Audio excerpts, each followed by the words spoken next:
السلام البنات، وش حوالكم؟ نتمنى تكونوا بخير مع وصفه جديده. هذه المره جبت لكم وصفه جلب باللبان. اللبان العادي اللي نمضغوه، اللي يحبوا العجايز الكبار يمضغوه، هو اصلا مليح للمعده اللي تعود عندها امراض الهضم. تقدر تبيتوا في الماء، تبيت منه حبات طبعا تاع اللبان هذا العادي في كاس ماء، وغدوه صباح تشرب هذاك الماء على الريق، مليح بزاف للامراض المعده.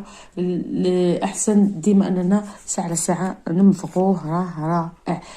بغيت نعطيكم في هذا الفيديو وصفه جلب مخروبي اللبان. ناخذ قطعه فقط، اذا كانت عندك حبه كبيره اخترتي حبه كبيره هذه تقدر تكفيك.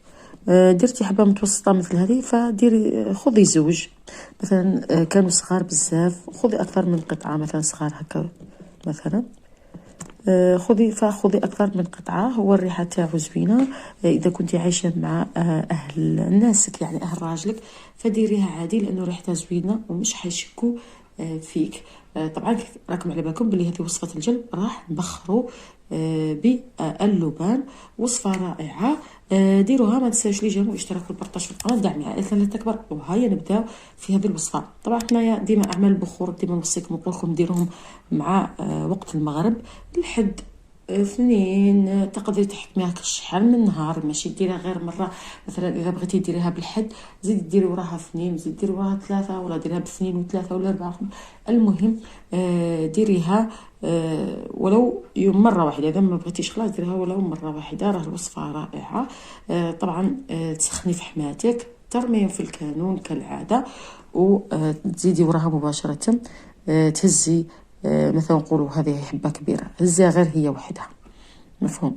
اول حاجه تسبعيها على الراس ديالك. اش بالك تسبعيها على الراس ديالك؟ يعني تدوريها 7 مرات على الراس ديالك.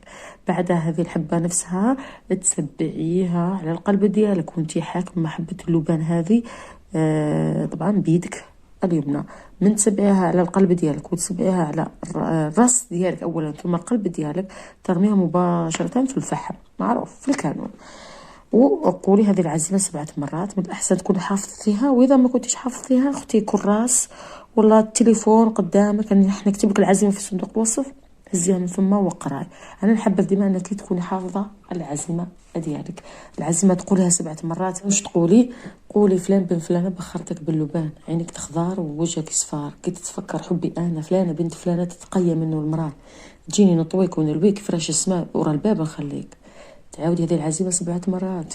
والبخور تاع اللبان راه يطلع، وكما قلت لكم البخور هذا رائحته طيبه، يعني مش كما الكسبور والحرمال كما قلت لكم اللبان البخور تاعو يتصاعد. وانت راكي تقولي في هذه العزيمه فلان بن فلانه بخرتك باللبان، عينيك تخضر ووجهك يصفى، كي تتفكر حبي انا فلانه بنت فلانه تتقيا منه المراه، تجيني نطويك ونلويك كيف فراش السما ورا الباب نخليك.